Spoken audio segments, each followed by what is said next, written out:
ولي في ولي مرماري قلبي بيك براري ولي في ولو مرماري قلبي سبك براري harka fuuni akkam jirtu daawwattoota keenya kun waliif miidiyaa kan karaa toora YouTube keenya sida qabudha. Ayyin daawwattoota keenya guyyaa har'aa magaalaa Adaamaatti argamuudhaan dargaggeessa qaxalee tokko dubbisnee isinii dhiyeessinaa hamma xumura qophii keenyaatti faana tura. ولي في ولي مرماري قلبي بيك براري ولي في ولو مرماري قلبي سبك براري Ashee baay'ee galatoomaa maqaan koo Darajee Sirneessaan jedhama. Kan inni itti dhaladhee guddadhee magaalaa Shawaa Kibba Lixaa magaalaa Walisoo keessatti hanga kutaa 12ttis sadarkaa tokkoffaatti hanga sadarkaa lammaffaatti achumatti baradhee jechaadha. Mee fakkiin mee akkamitti jalqabde? Fakkii kanatti jalqabatti kennaa waaqaatti argadhee sanaan booda mana barumsa sadarkaa tokkoffaa yoon jalqabu sadarkaa tokkoffaa irratti mana barsiisonni adda addaa fakkiiwwan nu kennaa turaniyyuu kilaasii jechaadha. Sanarraa jalqabee tanan fakkii adda addaa nan kaasa tureyyuu barattoonnis na kaasisan turanii sanaan jalqabee hanga sadarkaa lammaffaa fi yuunivarsiitii keessa mangaluttis amma hangaatti fakkiiwwan guddisaa deemee jechaadha. Mee gaafa barataa taatee kutaa gajjallaatti baay'een keenya taanii lukkuu kaasnaa taan nama kaasnaa mee ati maal kaasaa turte maal jaalatte ijoollummaa keetti? Ijoollummaa kootti fakkii baay'ee nan kaase garuu mana barumsa keessatti dabtara keenya fakkii dabtara irratti naa kaasnu kan beelladoota mana keessa kan jiran kan akka lukkuu fa'aa hoolaa fa'aa waan adda addaa salphaa kan ta'anitti isaanitti kan fakkii kaasaa kan ture. Mana barumsa keessattis barsiisonni kan nu kaasisan waan salphaa waan ta'eef waan sana waan adda addaa sana kaasaa ture jechaadha. Mee fakkiin kennaa waaqni namaa kennudhasi namni immoo fedhii isaatii nama baratee ogummicha gonfachuu hin danda'a? Ogeessa fakkii ta'uudhaaf tokko jaalata fakkii kaasuu qabaachuu qaba. Fakkii kaasuu jaalata. Lammaffaa immoo yeroo kennuu qaba. Guyyaa guyyaadhaanis yaaluu qaba. Yookiin fakkii adda addaa guyyaa guyyaadhaan yoo kaasu namni kamiyyuu kaasuu fakkii ogummaa fakkii kaasuu ni danda'a jechaadha. Mee gaafa haayiskuulii xumurtee kaatee barumsa kana wanta wal qabatu baratte moo barumsa adda biraadhaan kan eebbifamte? Yeroo jalqabaa yuunivarsiitii ani galuu kanan fedhii qabadhu ture yuunivarsiitii aartiin tureyyuu Finfinnee dhaalaan barattoonni yookiin jiraattonni adda addaa Finfinnee keessa malee Finfinnee dhaalaan waa'ee aartii baay'ee beekamu. Kanaafuu ani yuunivarsiitii kanan itti ramadame yuunivarsiitii saayinsii fi teekinooloojii Adaamaa ture. Yemmuun dhufu achi aartiin hin jiru arkiteekcharii yookiin dipaartimentii adda addaa ture. Ani galuu akkanumaan nu ramadan malee filadhee miti kan ramadan turanii dipaartimentii anis galee fedhii koo hin qabu tureyyuu dipaartimentii makaanikaalii tureyyuu sanaan booda turtii yuunivarsiitii keessaan architecture argadhee achuun baradhee jijjiiree architecture baradhee bahee jechaadha. Mee yeroo yuunivarsiitiidha yeroo barachaa turte fiildii yookaan immoo dipaartimentiin aarkii fi ogummaan fakkii wanta si gargaaree qaba achi keessatti yeroo barachaa turteetti wanta ogummaa kanaan dura wanta shaakalaa turte ekspiriiyaansii ati qabdu kilaasii aarkii keessatti wanta si gargaaree qaba walitti dhufeenya qabu wantoonni sun? Baay'ee walitti dhufeenya qaba 50-50 dha. Maaliif ani architecture utuu galiin dura yuunivarsiitii yeroo jalqabaa iddaan galu fakkiiwwan dur kaasee waan kaasuuf doormii yoon galu fakkiiwwan kaasa barumsaan ala fakkiiwwan kaasa. Ijoolleen baay'een yookiin namoonni adda addaa fakkiiwwan kanan kaasuu ilaalanitti maaliif akkanan aart iskuuliin galtu maaliif architecture baratu namni kan nan jedhan yaada isaaniitti kan si kennan.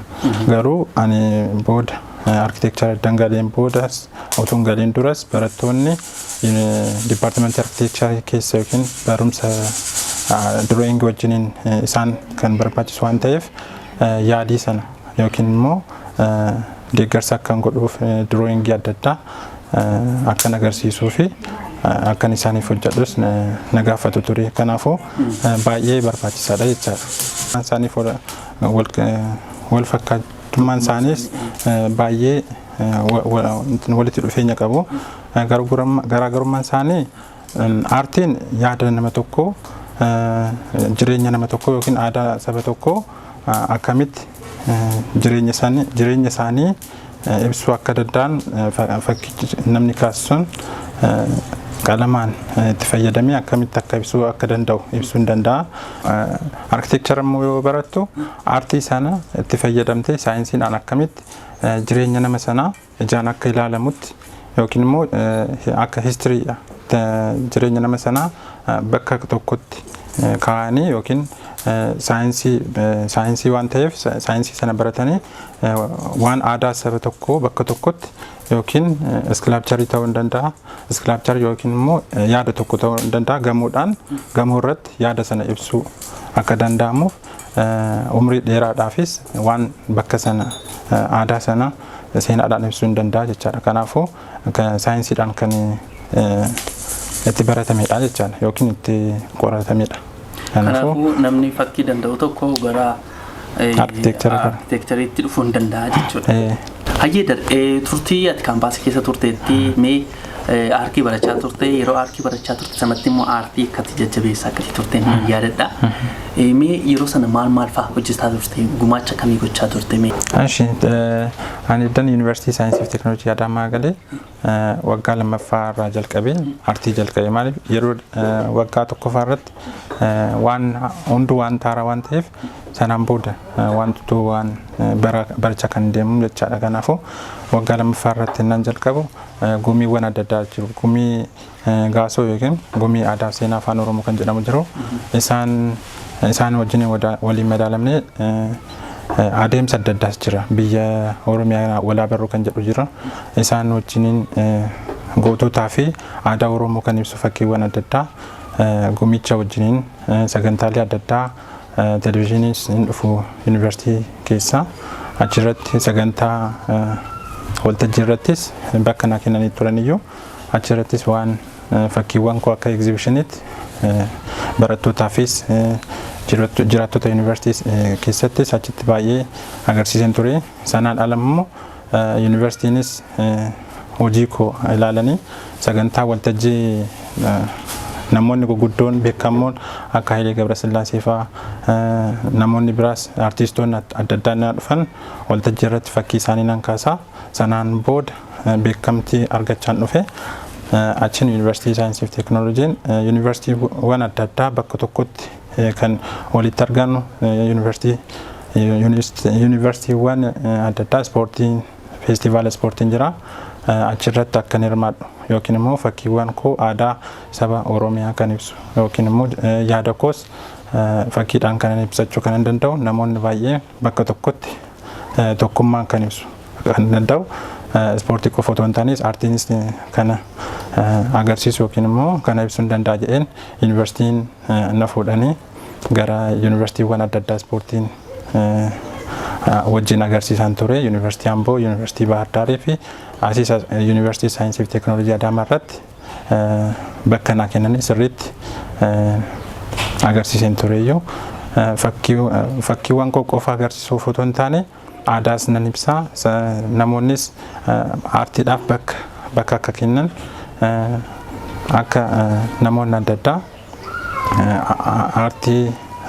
aartii akka itti jabeessanuu fi barattoonni adda addaas fakkii kaasuu waan jaallatanuuf yookiin immoo waan barbaadanuuf isaanis walitti qabamanii egzibishinii adda addaas akka qopheessan taasisuu nan danda'eera. Kanaafuu bakka guddaa qaqqabeera aartiidhaan jechaadha. Ajaa'ibsiisuudha. Ani durumaa dinqifataa keedha. Mee erga yuunivarsiitiidhaa erga eebbifamtee baatee sattiin baratteen hojii barbaaddeettaa moo aartii kanatti fuftee akkas hojjetaa jirta? Ilaalchi namaa hoo akkamidha? Ani durumaan yuunivarsiitii keessas utuma barachaa jirus fakkiiwwan nan hojjedha. Kanammoo fakkii kanan kaasus jireenya kootiifis galiiwwan adda addaa akkan qalama adda addaatti bitu meeshaawwan fakkii gargaarsaaf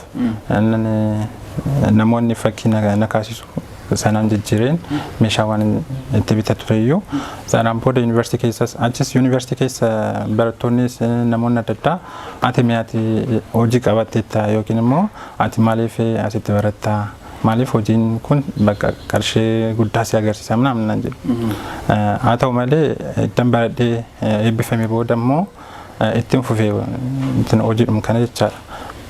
Maaliif qarshii namoonni baay'ee nan beeksise yuunivarsiitii keessa sooshaal miidiyaa irrattis baay'ee namoonni akka fakkii koo ilaalan waltajjii adda addaa irratti sagantaa yommuu qophaa'u sagantaa kana irrattis nan hirmaadha waan ta'eef namoonni baay'een na beekan waan ta'aniif naa bilbiluu hojiin kanumaan hojjedha.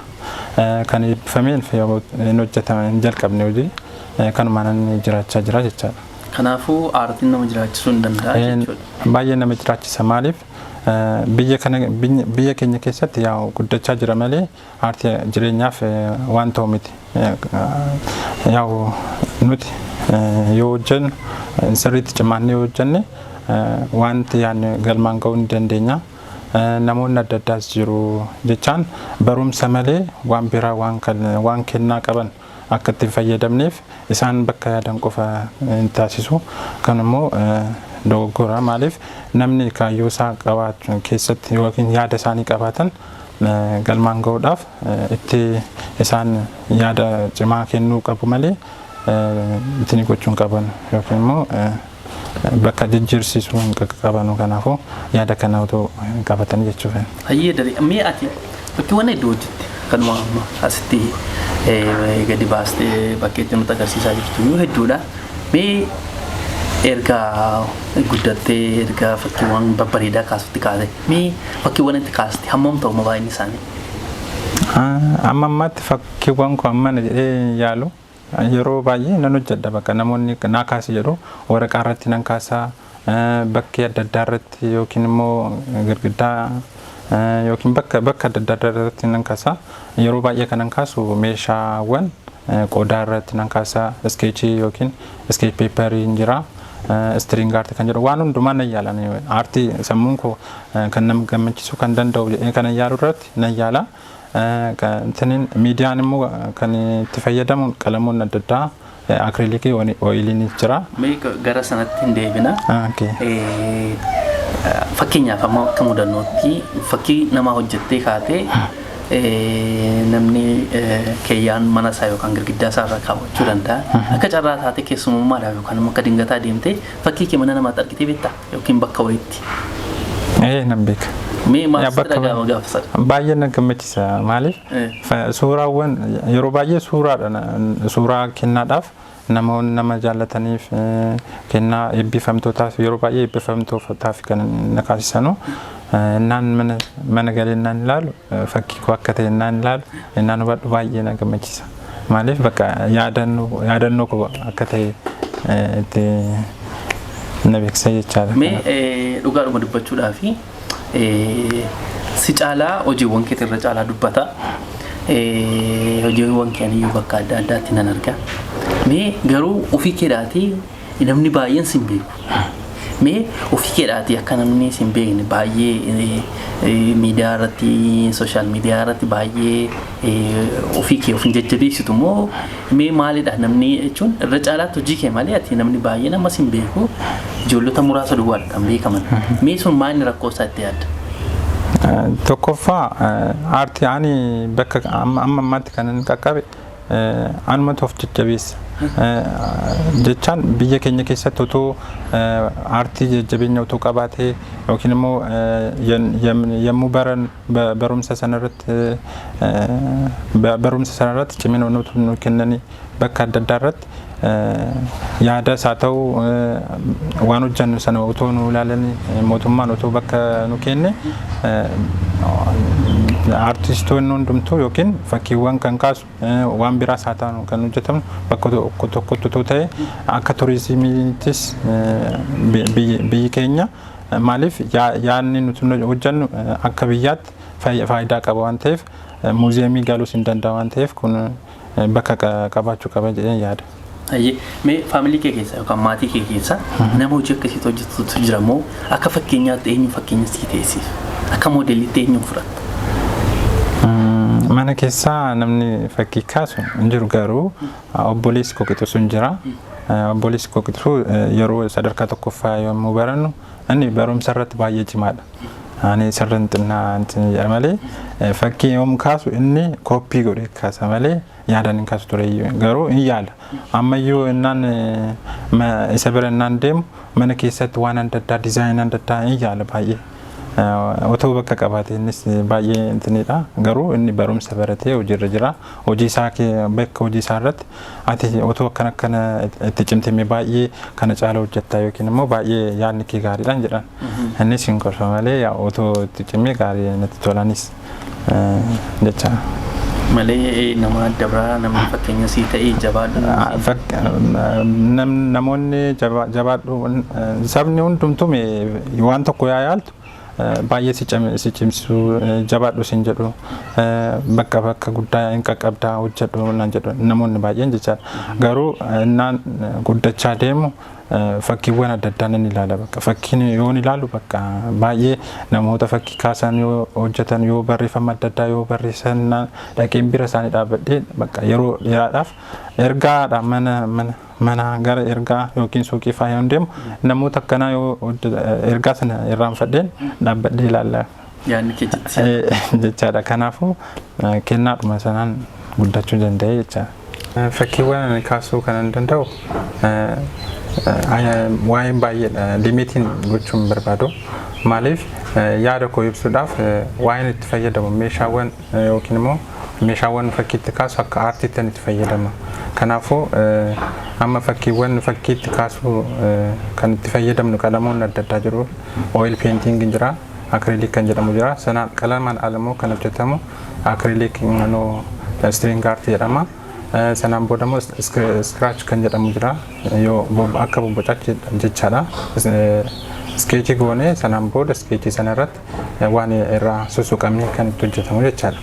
Kanaafuu amma fakkiiwwan koo yaada itti ibsuudhaaf waan ta'eef yaada koo kan ibsuu kan danda'u waan hundatti fayyadamuu nan danda'a jechaadha. Amma fakkiiwwan kan ilaaluu kan danda'amu baay'ee jira. Realistikii kan jedhamu baay'ee kan itti fayyadamaa kan jiru realistikiidha. Realistikii jechuun namoonni yaada nama tokko yookiin immoo waan ilaale sana akkuma namni yaada sana ifa akka ta'uu fi beekumsa akka qabaachuu akka danda'u gochuudhaaf akkanumaanis anis realistikii waan jaalladhuuf namoonnis ilaalanii akka aadaadhuma sana sirriitti ibsuu kan danda'u waan ta'eef qalamoota adda addaan itti fayyadamee kan ibsu ta'a. Fakkiiwwan ana duuba kan ilaaltanu kana hanceefaa kan daraartuu fa'aa kan ilaaltanu akka fakkeenyaatti ilaaluun danda'ama.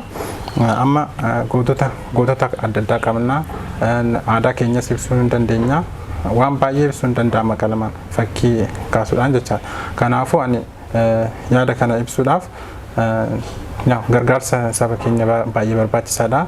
Ani fakkiiwwan baay'een nan kaasa. Qodaa irratti nan kaasa.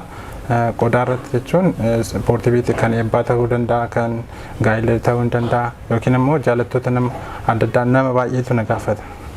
Kanaafuu ani kaffaltii baay'ees hin kaffalchiisu. Waliin madaaleen meeshaawwanis gatiin isaanii baay'ee ta'an malee otoo ani baay'ee natti toles bilisaan nama hundumaa otoo hin kennin baay'ee na gammachiisa ture.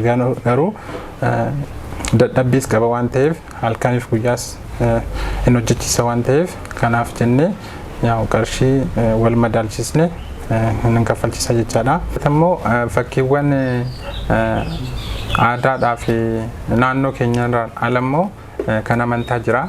Fakkiiwwan amantaa beeksisaan adda addaas nan kaasa. Fakkiiwwan baay'ee yaada koo akka amantaa sirriitti ibsuu kan danda'u amantaadhuma sanarratti waan hin jiruuf amantaa koo sirriitti ibsuu kan danda'u fakkiiwwan qalama itti fayyadamee baay'ee nan kaasa. Kana jechaadha fakkii koo aartiidhaan saba koon itti fayyadaan jira jechaadha. meeshaa ittiin fakkii kakka'u kana eessa argattu? Akka garaa keessaniin argama suuqii irraa moo yeroo baay'inaan nagaa ijoollonni aartiitti guddachuudhaaf jedhan kana qubeessaa yookaan immoo peensilii hin argannu qalamni eessa argama utuu qalamii gaggaarii arganne waan gaggaarii hojjenna ijoollee jedhanii komii akkasii kaafatantu jiru. Mee namoota iddoo kun argamu kan hin beeknee fi mee eessa argattatu fi keedhaatii yoo hin argatta ta'e immoo akka garaa kee jira wanta ati barbaaddu jira. Ani amma fakkii yaw kaasuu yeroo jalqabu naannoo waan naannoo kootti argaman nan fakkii nan kaasa amma qalamaan ala yaw string artii fi waan adda addaa boca adda addaa nan yaala tureyyuu sanaan booda qalamni baay'ee fakkiiwwan itti kaasu yaw suuqii adda addaa jira stationery namni fajara garuu akka carraatti hin argamu baay'een. Kanaafuu waanuma arganne nuutuma hojjennu yaw amma beekamtiin yoo beekamtii argachaa yoo deemnu namoota adda addaa yookiin biyya alaa inni deeman fa'a akka carraatti fakkiiwwan keenya ergine fakkiiwwan sanaan kan nu jijjiiran jechaadha. Akka carraadha malee kun sanaan booda argachuus hin dandeenye jedha. Kanaafuu amma namoonni yeroo dhiyoo keessatti immoo fakkiiwwan biruushii fa'aa sketch peensilii fi qalamoota adda addaa baay'ee qarshii guddaadhaan gurguru isaan. Kun immoo ijoolleen gadaanaa akkatti fakkiiwwan isaanii yookiin immoo hojii itti hojjetan carraa waan hin arganneef meeshaan kun akka argannu mootummaan haa ta'u namoonni aartii deeggaruu barbaadan otoo carraa kana deeggarsatu nu godhanii akka aartii biyya keenyaaf bakka guddaa akka gonyu otoo nu godhanii baay'ee na gammachiisa jedha. Hayi mee namoonni ati kaaste as jiru namoonni nama lubbuudhaan jiran baay'een isaanii jiru. Mee nama ati kaaste kana footoo isaa yookaan immoo suura isaa hojjettee kaatee kennuudhaaf kan carraatti dhabde jira? Jira. Eenyudha? Otoon amma fakkii kana otoo amma kanan arge kanan kaase yeroo dhiyoodha. Xumurra jira amma akkanuma akka ilaalchaaf kan ka'e malee xumuree otoon atileet Dooktar Komaander Daraartuu Tulluudhaaf kenne baay'ee nan gammada. Egaa hin argatta jennee yaana nusi fakkiin kun ammayyuu baay'ee bareedaadha gaafa xumuramee jedhu immoo kana caalaa akka inni bareedu nana mana asumaan namoonni artistii keenya Darajjee fi Komaander atileet Daraartuu Tulluu wajjin yoo walitti fiddan baay'ee nutti tola. Ilkaan ishee garuu sadurii caalaa ammaan addaatamu kamidha?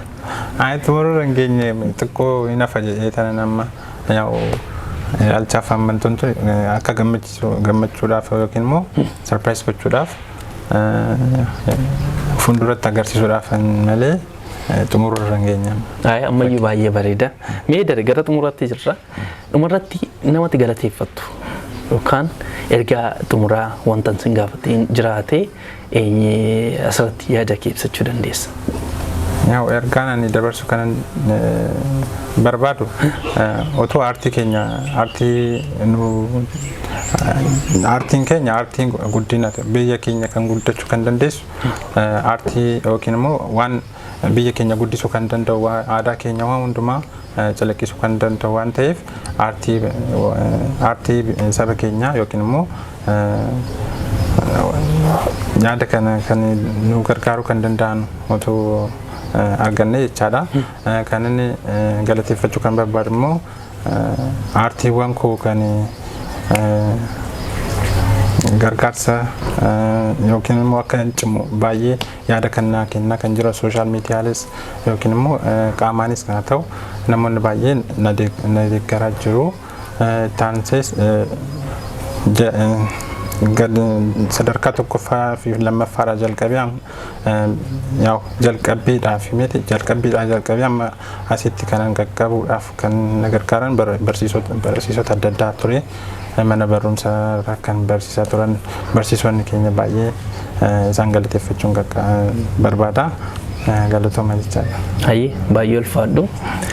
Egaan daawwattoota keenyaa artist Darajjee Sirneessaa fakkiiwwan cidhaaf barzideedhaaf jaalalaaf fakkiiwwan kennaa namaaf kennuu barbaadan yoo biratti hojjechiistan gosoota adda addaadhaan gogaadhaan kanvaasiidhaan siriinga aartiidhaan karaa adda addaadhaan aartii hundaan ni hojjeta waan ta'eef biratti hojjechiifadhaa jajjabeessaa isiniin jennaa daree yeroo kennu laattee asitti fakkiiwwan babbareedaadhaan asitti waan turtiin wajjin gootee fi guddaa galatoomii. Egaan daawwattoota keenya qophiin nuti artist Darajjee Sirneessaa wajjin mana isaa deemuudhaan hojiiwwan aartiin hojjete daawwachuudhaan qophiin nuyi isin biraan qaqqabsiisaa turre asitti xumuruuf jedha.